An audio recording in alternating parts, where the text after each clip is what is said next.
high school in 1972 when martial law was declared and you were in your second year. Tama? Second year kayo.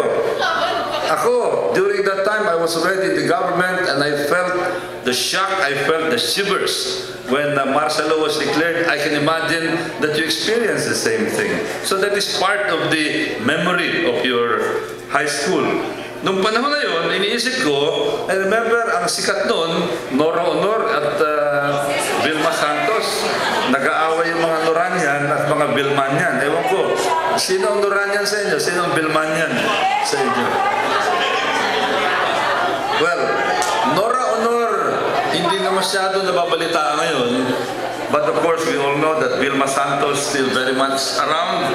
So right now, ang panalo si Vilma Santos because now, she's not only a famous showbiz personality, she's also a very famous political personality, being the governor of the big province of Batangas.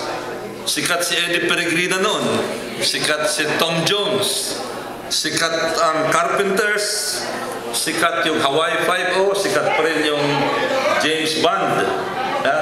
Ano yun? Carpenters, Top of the World, etc. etc. Saka yung buhay noon, simple lang ang buhay noon kumpara sa buhay natin ngayon. 35 years since graduation. I remember when we were in high school, pag ang isang tao is 35 years old, ang tingin natin matanda na. Now, you are 35 years from high school. But I'm sure you don't feel old. You still feel very young. Tama? Pero, ang hindi nyo pwede ipagkaila kung ano na ang edad ninyo. Kasi siyempre, kung kayo gumraduate in 1975, you graduated at the age of 16. So, 35 years plus 16, ibig sabihin, lahat kayo mga golden girls and golden boys na. Kaya huwag nyo lang itago yan. Halos magkapareho. Una, napakahaba ng gap natin.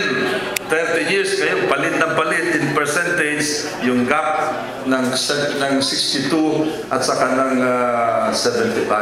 Kaya ganun talaga habang nagkakaedad tayo, palit ng palit yung percentage difference ng ating edad at halos yung mga iniisip ninyo, mga iniisip namin, ganun na rin. Nung una, pag mag-communicate tayo, I don't know about your time, but during my time, halos walang telepono sa Quirino District. Siguro, merong iba, yung government telephone. Kung merong may kotse noon, pag may kotseng karag-karag, sikat na sa Quirino High School. Pag merong get-together, either you hold it in Quirino High School or you hold it in some other place. Pagkat simple lang yung buhay natin. Who would imagine in 1975, who would imagine in 1962 when we graduated that this batch is going to hold their reunion in one of the most elegant places in the Philippines, which is the Philippine Stock Exchange. Medyo mahal itong lugar nito, kaya nung sinabi ni Nelson na Philippine Stock Exchange ang inyong gathering, sabi ko, wow, talagang class na class ang batch 75. Siguro malaki yung pondo ninyo, no? Kaya naka-afford kayo dito. Dati noong una, pag mag-get together ka sa Max, wow na yan, no? Pag Max.